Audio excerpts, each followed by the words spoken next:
Hello and great welcome. बेटे बहुत बच्चों की डिमांड आ रही थी कि सर फाइनेंशियल अकाउंटिंग के बारे में भी थोड़ा सा स्ट्रेटेजी के बारे में बता दो कि किस तरीके से पढ़ना है, किस तरीके से तैयारी करनी है। अब मैंने कहा बच्चों की रिक्वेस्ट है, बच्चों की रिक्वेस्ट को मानना बहुत लाजमी है, तो इसीलिए मैंने ये इस पर्टिकुलर सेशन कंडक्ट करा है। जाहिर है कि इस पर्टिकुलर सेशन में हम चर्चा करेंगे कि किस तरीके से फाइनेंशियल अकाउंटिंग जो CA ग्रुप 1 का आपका पेपर है उसकी तैयारी आपने किस तरीके से करनी है। बेटे इनफैक्ट किसी भी सब्जेक्ट की अगर तैयारी करनी हो तो 3 चीज़ें बड़ी प्रोमिनेंट होती हैं और बहुत इंपॉर्टेंट होती हैं, लेकिन मैंने देखा है अपने पूरे एक्सपीरियंस से कि बच्चे इन चीज़ों को इग्नोर करते हैं और जिसकी वजह से एग्जामिनेशन में फिर उनको सफ़र करना पड़ता है। तो ध्यान ये रखना है कि वो 3 चीज़ें कौन सी हैं। नंबर 1, एक तो कि ये कि आपको अपने सिलेबस की भरपूर जानकारी होनी चाहिए। बहुत से बच्चे कभी भी सिलेबस को उतना ध्यान से नहीं देखते, जिसकी वजह से एग्जामिनेशन में उनको सफ़र करना पड़ता है। जैसा मैंने कहा, थ्रेडबेयर एनालिसिस। थ्रेडबेयर एनालिसिस का मतलब है बहुत डीप एनालिसिस आपको अपने सिलेबस का करना है, किस तरीके से करना है और इससे मेरा मतलब क्या है ये मैं अभी चर्चा करूंगा। और एक बार जब आप अपने सिलेबस को अच्छी तरीके से एनालाइज कर लेते हैं तो उसके बाद आपका अगला स्टेप ये होना चाहिए, आप ध्यान से अपने सिलेबस को डिवाइड कर लें कि इसमें से प्रैक्टिकल पोर्शन कौन सा है और थियोरेटिकल पोर्शन कौन सा है। जब ये स्टेप भी आपने कर लिया तो उसके बाद फिर आप एक प्रायोरिटी ऑर्डर दें। प्रायोरिटी ऑर्डर का मतलब है कि कौन सा चैप्टर सबसे इंपॉर्टेंट है, उसके बाद कौन से इंपॉर्टेंट है और उसके बाद फिर आखिर में बचे हुए कौन से चैप्टर हैं। तो पहले हम इन 3 चीज़ों की चर्चा करते हैं। अब इन 3 चीज़ों की चर्चा करने के लिए मैंने क्या करा हुआ है, यहाँ पर आ जाएं आप डायरेक्टली। अभी मैंने कहा कि जब हम आपके सिलेबस को ध्यान से देखेंगे तो सिलेबस को हम ये देखते हैं कि उसमें कुछ प्योरली प्रैक्टिकल चैप्टर्स होते हैं और कुछ थ्योरेटिकल चैप्टर्स होते हैं। और आपके इन प्रैक्टिकल चैप्टर्स के लिए आपको मालूम है कि हमने फाइनेंशियल अकाउंटिंग की 2 बुक्स बनाई हुई हैं। एक तो है जो कम्प्लीटली प्रैक्टिकल चैप्टर से डील करती है और लार्ज नंबर ऑफ उसमें क्या बोलते हैं क्वेश्चंस हैं। जो जिन लोगों ने ये बुक्स खरीद ली हैं उनको तो मालूम है, और जिन लोगों ने नहीं खरीदी हैं वो फटाफट इन बुक्स को खरीद लें। दोनों वॉल्यूम मिला करके सिर्फ 900 रुपीज़ में है। बहुत ही बिल्कुल कॉस्ट टू कॉस्ट हम दे रहे हैं, बल्कि मैं अगर कोरियर चार्जेस भी हम मिला दें तो मैं आपको, आप मेरा यकीन करें कि हम लॉसेस में जा रहे हैं, लेकिन हमने 900 का कमिटमेंट करा है तो फिलहाल हम 900 में आपको ये दोनों वॉल्यूम दे रहे हैं। अब जो वॉल्यूम 1 है उसमें प्रैक्टिकल पार्ट है और साथ साथ अब हम इसके एनालिसिस भी करेंगे। अब आपके जो प्रैक्टिकल चैप्टर्स हैं उसमें आपने देखा कि एक तो accounting for branches including foreign branches हैं। ये बहुत लंबा चैप्टर है, नो डाउट अबाउट दैट, सबसे बड़ा चैप्टर है और तकरीबन हमने 100 से 120 क्वेश्चंस इसमें आपको मिलेंगे। उसके बाद डिपार्टमेंटल अकाउंट है, ये भी। अब आपका जो कोर्स है वो काफ़ी लेंदी है और लेंदी है तो उसमें क्वेश्चंस भी ज़्यादा रखने पड़ते हैं और थोड़ा हिम्मत भी रखनी पड़ती है, करेज भी रखनी पड़ती है क्योंकि सारे क्वेश्चन कराने भी पड़ते हैं। उसके बाद डिपार्टमेंटल अकाउंट्स है। डिपार्टमेंटल अकाउंट्स में भी बेटे कम से कम 30 से 40 क्वेश्चन हमने रखे हैं। Hire purchase and installment transaction, इसके अंदर भी ये भी एक लंबा चैप्टर है। ये लॉन्ग चैप्टर्स हैं और इसमें भी हमने 50 से 60 क्वेश्चन रखे हुए हैं। एक छोटा चैप्टर है अकाउंटिंग फॉर लीजेस, ये न्यूली ऐड हुआ है आपके लेवल पे, तो अकाउंटिंग फॉर लीजेस, इसमें भी हमने करीब 12 क्वेश्चंस रखे हुए हैं। आपके मॉड्यूल में 3 क्वेश्चन हैं। उसके अलावा अकाउंटिंग फॉर इंश्योरेंस क्लेम, ये भी लॉन्ग चैप्टर्स हैं। जो लॉन्ग चैप्टर्स हैं आपने देखा अभी तक जो मैंने मार्क आउट करे, एक तो ब्रांच अकाउंट है, ये भी बहुत लॉन्ग चैप्टर है। डिपार्टमेंटल, हायर परचेज, फिर इंश्योरेंस क्लेम जो मैंने ग्रीन पेन से मार्क आउट करे। अकाउंटिंग फॉर इंश्योरेंस क्लेम में भी हमने नियर अबाउट 50 क्वेश्चंस रखे हुए हैं। उसके बाद फिर आपका नॉट फॉर प्रॉफिट ऑर्गेनाइजेशन है, तो नॉट फॉर प्रॉफिट ऑर्गेनाइजेशन इससे पहले के लेवल पे भी आपने पढ़ा हुआ है। उसके अलावा फिर आपके ये 2 चैप्टर्स हैं, कंसाइनमेंट और जॉइंट वेंचर। कंसाइनमेंट और जॉइंट वेंचर ये भी इससे पहले के लेवल पे आपने पढ़े हुए हैं, लेकिन ऑफ कोर्स अब इस लेवल में कोर्स का पार्ट है तो हमें इसको पढ़ना पड़ेगा। उसके अलावा फिर आपका है final accounts of profit making entities. Profit making entities हैं लेकिन वो नॉन कॉर्पोरेट एंटिटीज हैं, चाहे वो पार्टनरशिप फर्म हो, चाहे वो सोल प्रोप्राइटर हो। Is it clear to you?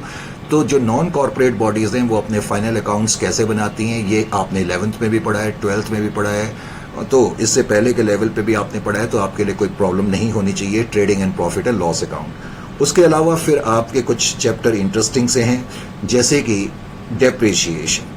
Depreciation हालांकि आप बिल्कुल 11 से पढ़ते चले आ रहे हैं, लेकिन ये लास्ट तक आपके पीछे चलता रहेगा। उसके बाद एक और चैप्टर है accounting for incomplete record. Accounting for incomplete records को हम final accounts of single trader भी कहते हैं, इसको सिंगल एंट्री सिस्टम भी कहते हैं। इससे पहले के लेवल पे भी आपने ये पढ़ा हुआ है। तो जहाँ तक सवाल है अकाउंटिंग फॉर इनकम्प्लीट रिकॉर्ड्स, तो अकाउंटिंग फॉर इनकम्प्लीट रिकॉर्ड्स मैंने लिखा। उसके बाद बिल्स ऑफ एक्सचेंज है, रेक्टिफिकेशन ऑफ एरर्स है। करेक्ट। ये सारे चैप्टर की थोड़ा सा ओवरव्यू आपको इसके पहले के लेवल पर है, इसमें भी कोई डाउट नहीं। लेकिन प्रॉब्लम ये है कि बिल ऑफ एक्सचेंज और रेक्टिफिकेशन ऑफ एरर्स मैंने देखा है कि स्टूडेंट को हमेशा बड़े टफ लगते हैं। उसके अलावा फिर पार्टनरशिप 1 और पार्टनरशिप 2, पार्टनरशिप 1 और पार्टनरशिप 2 जो चैप्टर है, पार्टनरशिप 1 और पार्टनरशिप 2। पार्टनरशिप 1 में हमने एडमिशन, रिटायरमेंट और डेथ रखा हुआ है, ये बड़ा लंबी यूनिट है या लंबा चैप्टर है। और फिर पार्टनरशिप 2 में हमने ये इंसॉल्वेंसी से डेजुलेशन, जो इससे पहले के लेवल पे आपने थोड़ा बहुत पढ़ा हुआ है, सिंपल डेजुलेशन, इसमें आप इंसॉल्वेंसी भी पढ़ेंगे, सेल भी पढ़ेंगे, अमालगमेशन भी पढ़ेंगे, पीस मेल भी पढ़ेंगे। उसके अलावा ये जो 4 चैप्टर्स फिर मैंने लास्ट में रखे, मैंने क्या रखे हैं जो आपके कोर्स का पार्ट है, accounting meaning, scope and cycle, फिर उसके बाद अकाउंटिंग कॉन्सेप्ट्स एंड कन्वेंशंस, और उसके बाद कैपिटल एंड रेवेन्यू एक्सपेंडिचर, और उसके बाद 4 frameworks of accounting and overview of accounting standards. अब समझना यह है कि ये आपके प्रैक्टिकल चैप्टर भी हैं, और लास्ट के ये जो चैप्टर्स मैंने यहाँ पर रखे हुए हैं 15 से लेकर 20 तक, ये आपके थ्योरेटिकल चैप्टर्स हैं। Is it clear to you? ये बेसिकली थ्योरेटिकल चैप्टर्स हैं।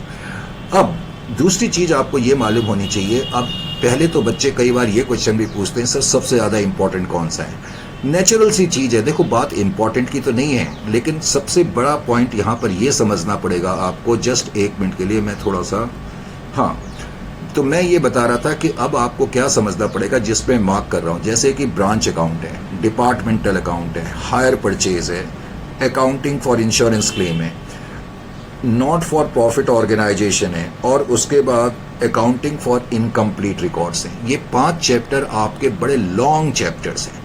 लॉन्ग चैप्टर है तो बिकॉज ये लॉन्ग चैप्टर है तो इस पे आपको थोड़ा सा ज्यादा मेहनत करनी पड़ेगी, इसमें किसी तरीके का डाउट नहीं है। क्योंकि अगर लॉन्ग है तो इसका मतलब इसमें बहुत सारे कॉन्सेप्ट्स हैं, और बहुत सारे कॉन्सेप्ट्स पे कमांड हासिल करनी है, तो बहुत सारे क्वेश्चंस हमें करने पड़ते हैं। तो ये आपके लॉन्ग क्वेश्चन है, इनको आप कहने के लिए इंपॉर्टेंट चैप्टर भी कह सकते हैं। Is it clear to you? उसके अलावा फिर आपका जो एक चैप्टर, जो नया चैप्टर ऐड हुआ है, मैंने कहा कि अकाउंटिंग फॉर लीजेस। अकाउंटिंग फॉर लीजेस जो है ये काफी इंपॉर्टेंट चैप्टर है, जो मोस्ट इंपॉर्टेंट चैप्टर है। अब मैं आपको बता रहा हूं, तो मोस्ट इंपॉर्टेंट चैप्टर में मैंने ये मार्क आउट करा, एक तो अकाउंटिंग फॉर लीजेस, इसके आगे मैंने मोस्ट इंपॉर्टेंट चैप्टर लिख दिया।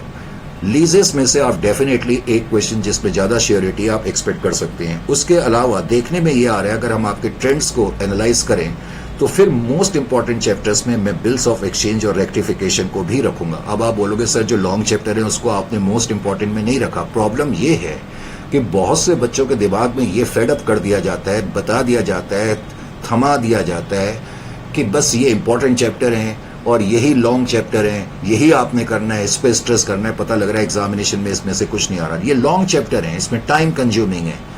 लेकिन मैंने अभी कहा कि जो सबसे ज्यादा इंपॉर्टेंट चैप्टर्स हैं उनका आपने ध्यान रखना है। कौन से इंपॉर्टेंट चैप्टर मैंने बताया? एक तो लीजेस के बारे में मैंने बताया, फिर मैंने उसके अलावा आपको बिल ऑफ एक्सचेंज के बारे में बताया, फिर मैंने रेक्टिफिकेशन के बारे में बताया। सबसे ज्यादा आपको स्ट्रेस इस पे करना है। अनफॉर्चुनेटली बच्चे इस पे उतना स्ट्रेस नहीं करते। उसके अलावा इवन डेप्रिसिएशन का जो चैप्टर है, डेप्रिसिएशन के चैप्टर को भी आप लाइटली लेकर के ना चलें। होता क्या है कि बच्चों को लगता है रेक्टिफिकेशन, डेप्रिसिएशन वगैरह हमने करा है तो ये हम तो बस हमें आता ही आता है। इन चैप्टर्स को करने के बाद ध्यान से देखें, अब मैं जिस चैप्टर पे मार्क कर रहा हूं आपको लगेगा मैं क्या कर रहा हूं। अब मैंने final accounts of not for profit making, देखो मैंने लिखा final accounts of profit making entities. पहले तो ये प्रॉफिट मेकिंग एंटिटीज हैं, ये वही फाइनल अकाउंट्स है जो इससे पहले के लेवल पे आपने करा है। ये भी कुछ मायने में बहुत इंपॉर्टेंट चैप्टर है। लेकिन ध्यान से सुने, इस चैप्टर में जो आप इससे पहले के लेवल पे trading account, profit and loss account वगैरह बनाते चले आए थे वो नहीं पूछा जाएगा। इस चैप्टर में आपको जो क्वेश्चंस बेसिकली आते हैं वो बैड डेट से रिलेटेड आते हैं या प्रोविजन फॉर डाउटफुल डेट से रिलेटेड आते हैं, और ये ऑब्जेक्टिव क्वेश्चंस में भी बहुत आते हैं और 4 मार्क्स के क्वेश्चन में भी बहुत आते हैं। बैड डेट से related, provision for doubtful debt से रिलेटेड, प्रोविजन फॉर डिस्काउंट से रिलेटेड, ये पार्ट आपने इसमें से अच्छी तरह करके जाने। बल्कि आप इस चैप्टर में अगर सिर्फ यही पार्ट भी करके चले जाएं आपको कोई प्रॉब्लम नहीं होगी। इसलिए तो ये 4 जो मैंने अभी पहले मार्कआउट करे या जो मैंने अभी इस पेन से लेके, पहले तो इनका आप बहुत ज्यादा ध्यान रखें। Is it clear to you और नॉट? जो सबसे ज्यादा इंपॉर्टेंट चैप्टर है। अब बिल्स ऑफ एक्सचेंज में सबसे ज्यादा इंपॉर्टेंट क्या है? अब ये नहीं कि पूरा बिल्स ऑफ एक्सचेंज जो है, क्योंकि इससे पहले 90% तो आपने पढ़ा हुआ है, जो इससे पहले आपने नहीं पढ़ा हुआ है वो एकोमोडेशन ऑफ बिल जो है, एकोमोडेशन ऑफ बिल, तो एकोमोडेशन ऑफ बिल जो है अब वो इस लेवल पे आपको बहुत ध्यान से पढ़ना है और इसमें से डेफिनेटली क्वेश्चन आता ही आता है। रेक्टिफिकेशन आपको पूरा ही पढ़ना पड़ेगा, रेक्टिफिकेशन में से क्वेश्चन आता है। अब एक और चीज, जब मैं फाइनल अकाउंट्स के बारे में बता रहा था, फाइनल अकाउंट्स में मैंने कहा या तो क्वेश्चन इससे रिलेटेड आ रहे हैं, छोटे छोटे क्वेश्चन, और एमसीक्यू तो बहुत पूछे जा रहे हैं इस पर्टिकुलर चैप्टर से। बैड डेट्स है, प्रोविजन फॉर डाउटफुल डेट्स है, प्रोविजन फॉर डिस्काउंट है, और एक आपके लिए नई चीज है जिसको हम बोलते हैं एडजस्टेड ट्रायल बैलेंस। जो ट्रायल बैलेंस दिया रहता है, कई बार क्वेश्चन पूछ लेता है कि उसको एडजस्ट कैसे करना है। प्रॉब्लम क्या है कि ये सब कोर्स का हिस्सा है, लेकिन बच्चे इस चीज़ों पे ध्यान नहीं देते। उनका बस वो फाइनल अकाउंट्स में trading and profit and loss account करके चले जाते हैं, वही एडजस्टमेंट रट के चले जाते हैं और उसमें से कुछ नहीं आता है। आपका इस लेवल पे सिर्फ ये आएगा या एडजस्टेड ट्रायल बैलेंस आएगा, कोई trading and profit and loss account बनाने का क्वेश्चन आपको नहीं आएगा। ये मैंने आपको आज ही बोल दिया। Is it clear to you और नॉट? समझ में आ गया? तो इन चैप्टर्स पे मैंने कहा सबसे ज्यादा स्ट्रेस करना है पहले तो। उसके अलावा किस पे स्ट्रेस करना है? उसके अलावा ये लास्ट के जो मैंने चैप्टर लिखे हैं 16 से लेकर 16, 17, 18, 19, 20, ये थ्योरेटिकल चैप्टर है। अब आप बोलोगे सर थ्योरेटिकल चैप्टर पे क्यों इतना स्ट्रेस करना है? बेटे मैंने कहा जब आप स्ट्रेटेजी बनाते हैं तो आप ये मत देखो प्रैक्टिकल कौन सा है, थ्योरी कौन सा है। जो इंपॉर्टेंट है, फिर ये थ्योरेटिकल चैप्टर क्यों इंपॉर्टेंट है? क्योंकि जो आपका पहला क्वेश्चन होता है एमसीक्यू, जो कि बेसिकली जिसमें आपको 15 क्वेश्चन पूछे जाते हैं, 2 मार्क्स का क्वेश्चन होता है, 30 मार्क का है। उन एमसीक्यू में से मान के चलो कि 20 मार्क्स का जो पार्ट है वो इन पर्टिकुलर चैप्टर से पूछा जाएगा। Is it clear to you और नॉट? तो इसलिए, और हमने हर चैप्टर को बड़े डीपली कराया, चाहे वो थ्योरी से रिलेटेड है, चाहे वो प्रैक्टिकल से रिलेटेड है, चाहे वो किसी भी चीज से रिलेटेड है। तो ये जो चैप्टर्स हैं, accounting concepts and conventions, capital and revenue expenditure, 4 frameworks of accounting and meaning, scope and significance and cycle, तो ये सारी चीजें आपको बहुत अच्छी तरह से मालूम होनी चाहिए।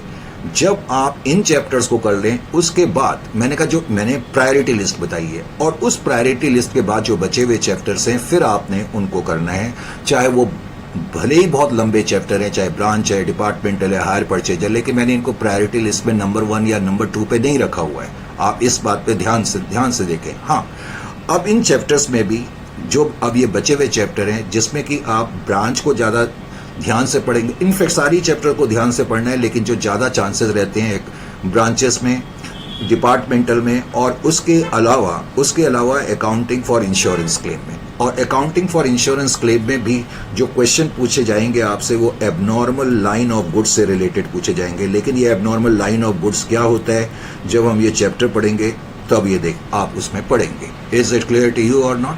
समझ में आ गया? हायर परचेज ट्रांजेक्शन भले ही बहुत लंबा चैप्टर है, लेकिन इसमें आपको रीपोजिशन का टॉपिक बहुत अच्छी तरह से आना चाहिए। Reposition, correct? तो ये आपका, पहले तो मैंने कहा अपने सिलेबस को बहुत ध्यान से आपको देखना होगा। सिलेबस को देखने के बाद आप उसको डिवाइड कर लें, उसमें से प्रैक्टिकल पोर्शन कौन सा है, थ्योरेटिकल कितना है, उसके बाद प्रायोरिटी लिस्ट। तो प्रायोरिटी लिस्ट जो मैंने आपको बताई है, बताने के पीछे रीजन यही है, और लार्ज और मोस्ट कॉम्प्रिहेंसिव कवरेज हमने करा हुआ है। इवन लेटेस्ट से लेटेस्ट जो क्वेश्चन है, और अभी जो हाल ही में पेपर हुआ है उसका भी सॉल्यूशन मैं अभी अपलोड कर दूंगा वेरी सून। तो उसके अलावा जितने भी पेपर्स हुए हैं वो सारे, उनमें जितने भी क्वेश्चंस है वो भी हमने अब इसमें इंक्लूड कर दिए। अच्छा जी, उसके अलावा ये तो था मैंने कहा वॉल्यूम 1 जिसका कि ताल्लुक प्रैक्टिकल और थ्योरेटिकल चैप्टर से है। वॉल्यूम 2 हमने जो अकाउंटिंग स्टैंडर्ड का पार्ट है उसके लिए वॉल्यूम 2 बनाया हुआ है। आपको मालूम है आपके कोर्स का पार्ट जो है उसमें अकाउंटिंग स्टैंडर्ड भी है। आपके लेवल पे जो अकाउंटिंग स्टैंडर्ड है, एक तो AS1 है जिसका कि ताल्लुक डिस्क्लोजर ऑफ अकाउंटिंग पॉलिसीज से है, डिस्क्लोजर ऑफ अकाउंटिंग पॉलिसीज। उसके अलावा AS10 उसका ताल्लुक प्रॉपर्टी प्लांट एंड इक्विपमेंट से है। किसी जमाने में इसका टाइटल होता था फिक्स्ड एसेट, आजकल फिक्स्ड एसेट की बजाय प्रॉपर्टी प्लांट एंड इक्विपमेंट है। फिर AS11 है जिसका ताल्लुक effects of changes in foreign exchange rate से है, कि जो हमारी जो फॉरेन करेंसी ट्रांजेक्शन होती हैं, अब हमने फॉरेन करेंसी में ट्रांजेक्शंस करी हैं और हमें मालूम है कि फॉरेन एक्सचेंज रेट आए दिन चेंज होते रहते हैं, तो उनकी अकाउंटिंग कैसे करी जाएगी, उसके लिए ये स्टैंडर्ड हमें कुछ गाइडलाइंस देता है। AS12 का ताल्लुक अकाउंटिंग फॉर गवर्नमेंट ग्रांट से है। गवर्नमेंट से एक एंटिटी को जो ग्रांट्स मिलती हैं तो उन ग्रांट की प्रॉपर अकाउंटिंग क्या होनी चाहिए, इसके लिए ये पर्टिकुलर स्टैंडर्ड हमें कुछ गाइडलाइंस लेगा। बोरोइंग कॉस्ट है, कई बार हम उधार ले लेते हैं, खूब सारा लोन रेज करते हैं, फिर उससे हम एसेट बनाते हैं या एसेट खरीदते हैं या कंस्ट्रक्ट करते हैं या प्रोड्यूस करते हैं। तो ऐसी सिचुएशन में जो इंटरेस्ट का खर्चा, बोरोइंग कॉस्ट का यहाँ मतलब एक तरीके से इंटरेस्ट के खर्चे से है। तो ऐसे लोन जिसके सहारे हमने किसी एसेट का कंस्ट्रक्शन करा है या उसकी रेनोवेशन करी है या उसका प्रोडक्शन करा है, तो ऐसे लोन पे जो इंटरेस्ट पे हो रहा है उसका प्रॉपर ट्रीटमेंट क्या होना चाहिए, इसके लिए ये स्टैंडर्ड हमें कुछ गाइडलाइंस देगा। और AS22 accounting for taxes on income से है। होता क्या है कि इनकम जो हमारी कंप्यूट करी जाती है, कोई भी कंपनी जब अपनी इनकम कंप्यूट करती है तो हम बोलते हैं एंटिटी ने इनकम को कंप्यूट करा एज पर अकाउंटिंग कंसेप्ट से। तो हमने अकाउंटिंग कंसेप्ट्स का यूज कर करके जो इनकम कंप्यूट करी उस पर हमने टैक्स भी कंप्यूट करा होगा। लेकिन प्रॉब्लम क्या है कि यही इनकम टैक्स अथॉरिटीज अपने एंगल से कंप्यूट करती हैं। अब जब इनकम टैक्स अथॉरिटीज अपने एंगल से कंप्यूट करती हैं तो हो सकता है कि उनकी इनकम हमारी इनकम से अलग आए। हम सेम डेटा, जो डेटा हमारी कंपनी का है, उसी डेटा को लेकर के जब वो हमारी इनकम कंप्यूट करेंगी तो हो सकता है कि वो इनकम हमारी द्वारा कंप्यूट करी गई इनकम से अलग हो। तो जाहिर है कि इनकम टैक्स अथॉरिटीज के हिसाब से टैक्स लायबिलिटी कुछ अलग आएगी और हमारे हिसाब से कुछ टैक्स लायबिलिटी अलग आएगी। तो प्रॉब्लम ये होती है अकाउंटिंग फॉर टैक्सेस में, एक एंटिटी अपनी इनकम जो कंप्यूट करती है उसमें जो टैक्स कंप्यूट करती है, टैक्स लायबिलिटी, वो थोड़ी सी अलग हो सकती है जो टैक्सेशन अथॉरिटीज ने अपने पॉइंट ऑफ व्यू से या अपने प्रोविजन से टैक्स लायबिलिटी कंप्यूट करी है। अब बिकॉज अकाउंटिंग इनकम के पॉइंट ऑफ व्यू से टैक्स लायबिलिटी अलग है, टैक्सेशन अथॉरिटी के हिसाब से टैक्स लायबिलिटी अलग है, तो फिर हम इनकी अकाउंटिंग कैसे करेंगे, इसके लिए ये स्टैंडर्ड AS22 बनाया गया है। तो स्टैंडर्ड से रिलेटेड, स्टैंडर्ड में क्या होता है, जैसे मैंने हल्का सा आपको ओवरव्यू देने की कोशिश करी कि स्टैंडर्ड में हमें कुछ गाइडलाइंस है मिलती हैं कि प्रॉपर ट्रीटमेंट कैसे होना चाहिए, कुछ क्लमजी ट्रांजेक्शंस का, जिसको यूं कह सकते हैं। तो इसमें तुम्हें क्या करना होता है, स्टैंडर्ड्स में बेसिकली केस स्टडीज पूछी जाती हैं, यानी कि कुछ केसेस दिए होंगे और स्टैंडर्ड के पर्सपेक्टिव से तुम्हें उसके आंसर्स देने पड़ेंगे। स्टैंडर्ड्स भी बच्चों को बहुत अच्छी तरह से पढ़ना चाहिए क्योंकि स्टैंडर्ड से भी कम से कम 2 क्वेश्चंस आप एक्सपेक्ट कर सकते हैं और वो पूरे स्कोरिंग होते हैं। लेकिन प्रॉब्लम ये है कि बच्चे इनको बिल्कुल नहीं पढ़ते हैं, ना उनको पढ़ाया जाता है, तो इसलिए प्रॉब्लम आती है। अब जैसा कि मालूम है आप सब लोगों को कि हम लोगों ने यूट्यूब पे बैच ऑलरेडी स्टार्ट कर दिया है। यूट्यूब बैच जिसको हम बोलते हैं, और ये फ्री बैच है यूट्यूब बैच, जिसमें कि फ्री में हमारी क्लासेस अवेलेबल हैं। और अभी तक हम 62 क्लासेस ऑलरेडी अपलोड कर चुके हैं। 62 क्लासेस हमने ऑलरेडी अपलोड कर दी हैं और ये सारी क्लासेस फ्री में हैं। लेकिन इन क्लासेस का बेनिफिट तकरीबन 169 स्टूडेंट्स इन क्लासेस को ऑलरेडी देख रहे हैं, वो बुक्स खरीद चुके हैं। लेकिन अब बच्चे देख तो ज़्यादा रहे हैं, लेकिन 169 ने बुक्स वगैरह खरीद ली हैं। लेकिन मेरी एडवाइस ये है कि इन क्लासेस का आपको फ़ायदा तभी होगा जब आपके पास बुक्स होंगी। ये जो बुक्स मैंने आपको दिखाई हैं, इन बुक्स को आप फटाफट खरीद लें। 900 रुपीज़ में ये बिल्कुल कॉस्ट टू कॉस्ट मैंने कहा हम आपको बुक्स दे रहे हैं, बल्कि इसमें भी हमें नुकसान है, लेकिन हम कमिट कर चुके हैं 900 पे, तो हम 900 आपसे चार्ज करेंगे। तो इन बुक्स को आप जरूर खरीदें और तब आपको इन क्लासेस का पूरा फायदा होगा। तो 62 क्लासेस ऑलरेडी मैंने काम अपलोड कर चुके हैं। Majority of the course already upload हो चुका है। केवल जो पार्ट बचा हुआ है उसमें मेन पार्टनरशिप 1 और पार्टनरशिप 2 बचा हुआ है, जिसकी क्लासेस आजकल हम अपलोड कर रहे हैं। हर दिन यानी कि Monday, Wednesday, Friday alternate days पर क्लास अपलोड होगी और क्लास अपलोड होने का टाइम जो है वो 10:30 है। इसके अलावा हमने कॉर्पोरेट अकाउंट्स का भी, अगर कोई बच्चा फाइनेंशियल अकाउंट, कॉर्पोरेट अकाउंट दोनों देखना चाहता है तो कॉर्पोरेट अकाउंट्स की जो बैच चल रहा है यूट्यूब बैच, उसकी क्लासेस TTS पर होंगी और वो 11:30 पर वीडियो हर दिन अपलोड होगा। तो मेरी एडवाइस ये है कि आप डेफिनेटली इस बैच को जरूर ज्वाइन करें। अननेसेसरी पैसा इधर उधर ना खर्च करें। हालांकि हमारे रेगुलर कोर्सेज भी हैं जो भी मैं आपको वो भी दिखा दूंगा। तो इस तरीके से आपको करना है। अब बहुत से बच्चे कई बार क्वेश्चन पूछते हैं, सर क्या इंस्टीट्यूट का मॉड्यूल करने की जरूरत है? बेटे हमने जो अपनी बुक्स वगैरह बनाई हुई हैं, आपके मॉड्यूल के सारे क्वेश्चन उसमें कवर करें, पास्ट क्वेश्चंस कवर करें, लेटेस्ट से लेटेस्ट क्वेश्चन कवर करा हुआ है, तो इसलिए आपको अब कुछ और मटेरियल टच करने की जरूरत नहीं है। कई बच्चे फिर क्वेश्चन पूछते हैं, सर किस तरीके से रिवाइज करा जाए? बेटे कोर्स को कंप्लीट करने के बाद ये जरूरी है कि पिछले 3 अटेम्प्ट के पेपर एटलीस्ट आप करें और 3 मॉक टेस्ट पेपर जो आपका इंस्टीट्यूट इशू करता है उसको भी जरूर करें। सर डाउट्स के बारे में क्या है? ये 3 लेवल हैं डाउट्स क्लियर करने के। आप व्हाट्सएप के थ्रू कर सकते हैं, मेल कर सकते हैं, फ़ोन कॉल करके कर सकते हैं। उसके अलावा कई बच्चे एक क्वेश्चन ये भी पूछते हैं, सर MCQ की प्रिपरेशन कैसे होगी? जिन लोगों ने हमारी बुक्स खरीद ली है अब उनको मालूम ही होगा। कि हर चैप्टर के अंत में, हर चैप्टर के लास्ट में हमने क्या बोलते हैं, एमसीक्यू का सेक्शन रखा हुआ है। हर चैप्टर के एमसीक्यू हमने आपको दिए हुए हैं, तो एमसीक्यू की प्रिपरेशन भी अलॉन्ग विद द चैप्टर आपके साथ साथ होती रहेंगी। और मेन चीज ये है कि इमीडिएट अब इन क्लासेस को, यूट्यूब क्लासेस जिनको हम बोल रहे हैं, अगर आप देखना चाहते हैं तो आपको क्या करना होगा, 2 चैनल्स हैं, एक तो संजय वेल्किंस, ये भी आप सब्सक्राइब कर लें, और CMA वर्चुअल प्लेनेट, ये भी सब्सक्राइब कर लें। क्लासेस जो होंगी वो CMA वर्चुअल प्लेनेट चैनल पर होंगी। ये हमारा टेलीग्राम चैनल है। आपको कोई हेल्प चाहिए तो इन नंबर पे आप कॉल कर सकते हैं। इन केस अगर कॉल नहीं मिलती है तो चिंता की कोई बात नहीं है, आप सिर्फ व्हाट्सअप कर दें और उसमें इतना लिख दें, sir we want to know और I want to know the details of financial accounting YouTube batch, I want to know details of YouTube batch, बस। तो हमारा स्टाफ आपको रिवर्ट कर लेगा, करेक्ट। और ये हमारा लर्निंग मोबाइल भी है, इसको भी आप जो है इमीडिएटली डाउनलोड कर लें। हाँ, एक चीज और, जो भी बच्चे हमारी बुक्स वगैरह खरीदेंगे तो उनको ये फैसिलिटी होगी, जो ऐप है उस ऐप में एग्जामिनेशन से 40-45 डेज पहले सारा कोर्स हम उसमें अपलोड कर देंगे और आप उसको देख सकते हैं। तो ये कुछ मुझे आज आपसे चर्चा करनी थी और बहुत बच्चों की ये रिक्वेस्ट आ रही थी, तो सर थोड़ा सा आइडिया दे दो किस तरह से मूव करना है, किस तरीके से हम आगे बढ़ेंगे। तो ये चीजें मैंने आज इसीलिए आपसे डिस्कस करी है, तो इन चीज़ों को आप ध्यान से करें। ये मैंने कहा बुक्स वगैरह हैं जिसके बारे में मैंने आपको बता दिया है। अच्छा, कई बार क्या होता है, मैंने ये भी देखा है कि इतना सारा बताने के बाद भी, बच्चों को ये कहने के बाद भी कि यूट्यूब पे ऑलमोस्ट फ्री क्लासेज हैं, आप उसको देखें, लेकिन उसके बाद कोई हमारा रेगुलर कोर्स खरीदना चाहता है तो वो कोर्स भी खरीद सकता है। हमारे रेगुलर कोर्सेज भी अवेलेबल हैं। इंग्लिश वर्जन अलग है, हिंदी वर्जन अलग है।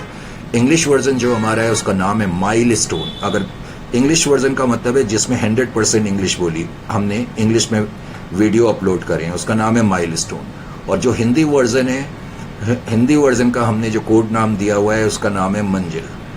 तो ये हमारे रेगुलर प्रीमियम कोर्स भी जो खरीदना चाहता है वो खरीद सकता है। अगर 6 महीने की वैलिडिटी का चाहिए तो 3000 में कोर्स है अलॉन्ग विद बुक्स, जिसमें हम आपको बुक्स भी भेज रहे हैं। तो कोई बड़ा प्राइस हमने नहीं रखा हुआ है, 3000 है, उसमें बुक्स भी आपको मिल रही हैं और हार्ड कॉपी मिल रही है। ये नहीं कि क्या बोलते हैं हम आपको सॉफ्ट कॉपी भेजेंगे। और अगर 12 मंथ्स की वैलिडिटी होगी तो 5000 का होगा। Is it clear to you? Course की ड्यूरेशन जो होगी वो नियर अबाउट 120 से 130 आवर्स की होगी। कोर्स की ड्यूरेशन 120 से 130 आवर्स की होगी जो रेगुलर प्रीमियम कोर्स हैं। लेकिन उसके अलावा 10 आवर्स जो होंगे वो रिविजनरी सेशंस के होंगे और 10 आवर्स जो होंगे वो पास्ट पेपर सीरीज के होंगे।